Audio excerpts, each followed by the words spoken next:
मीठी और रंग बिरंग और मुनफरिद जायकों से भरपूर फल तो अल्लाह पाक का खास तोहफ़ा है और अल्लाह पाक की खास नेमतों में से एक नेमत है और बेशक तुम अपने रब की कौन कौन सी नेमत को जुटलाओगे। आड़ू मेरे मोस्ट फेवरेट फ्रूट्स में शामिल है और मैं उम्मीद करती हूँ कि आपकी भी पसंद होगा, जो कि एक सीजनल फ्रूट है। आड़ू जूस, आड़ू स्क्वाश, जो कि शदीद गर्मी के मौसम में जायके और फ़ायदे के साथ साथ ठंडक का ज़ामिन बनता है।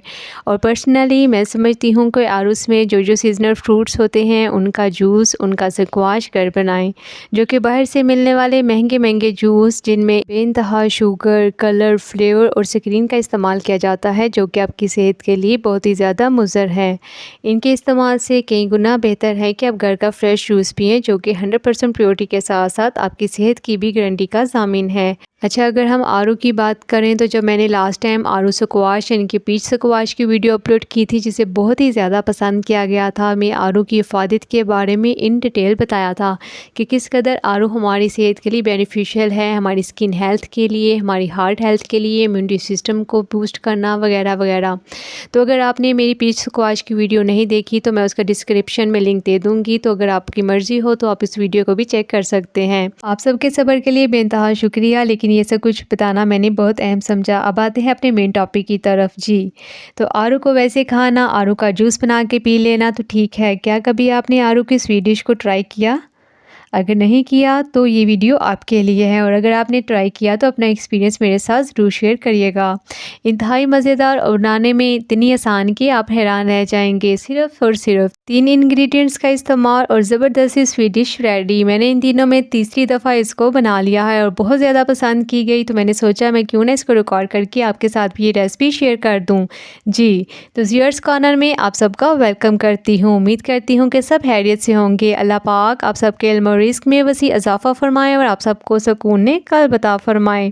रेसिपी की तरफ बढ़ते हैं, बिस्मिल्लाह पढ़ते हैं। यहाँ पर मैंने प्यारे जायके मिठास से भरपूर आड़ू ले लिए हैं, जो कि तकरीबन 1 kg हैं, जिन्हें अच्छे से वॉश करने के बाद डिफरेंट स्टाइल में उनकी कटिंग कर ली है। और साथ ही मैंने यहाँ पे आड़ू की स्मूथी रेडी कर ली है और आड़ू को यहाँ पे मैंने एक मिल्क के साथ अच्छे से ब्लेंड करके और सेकेंडली सिंपली आड़ू को हस्ब ज़रूरत शुगर डाल के अच्छे से ब्लेंड कर लिया है। जी, तो अब हम कस्टर्ड रेडी कर लेते हैं, जो कि बिल्कुल होममेड होगा, यानी कि मार्केट से मिलने वाले कस्टर्ड का मैं इस्तेमाल नहीं करने वाली। इसके लिए सिंपली मैंने हाफ kg मिल्क लिया है, जो कि फुल क्रीमी है, और उसमें 2 टेबलस्पून कॉर्नफ्लोर का इस्तेमाल किया और साथ ही यहाँ पे जो पीच की स्मूथी रेडी की थी वो डाली।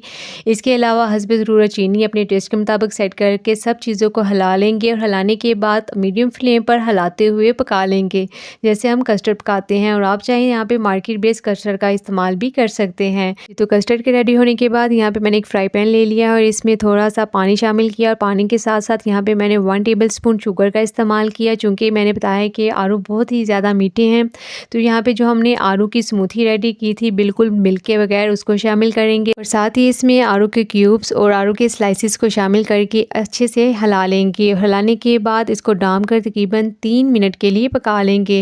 ये तो आप देख सकते हैं यहाँ पे सब चीज़ें अच्छे से पक गई हैं। यहाँ पे आड़ू के स्लाइसिस को मैं अलग कर लूँगी और इसके बाद यहाँ पे जो बाकी मिक्सचर है इसको हिलाते हुए मज़ीद 1 मिनट के लिए पकाएंगे और उसको भी एक बोल में निकाल लेंगे।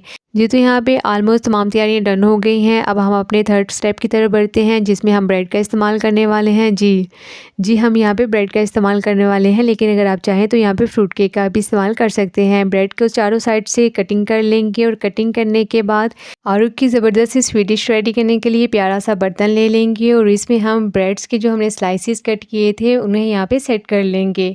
सेट करने के बाद जो हमने स्मूथी रेडी की थी मिल्क और पीच की, यानी कि आड़ू की हस्ब ज़रूरत शुगर डाल के अपने टेस्ट के मुताबिक मिठास डाल के उसको हम इसके ऊपर सेट कर लेंगे। साथ ही यहाँ पे हमें स्क्वाश के साथ पीच के जो स्लाइसिस रेडी किए थे उनसे हम कस्टर्ड को डेकोर कर लेंगे और डेकोर करने के बाद हम यहाँ पे कस्टर्ड को शामिल कर लेंगे। कस्टर्ड को शामिल करने के बाद अच्छे से उसको सेट कर लेंगे और सेट करने के बाद जो हमने छोटे छोटे क्यूब्स को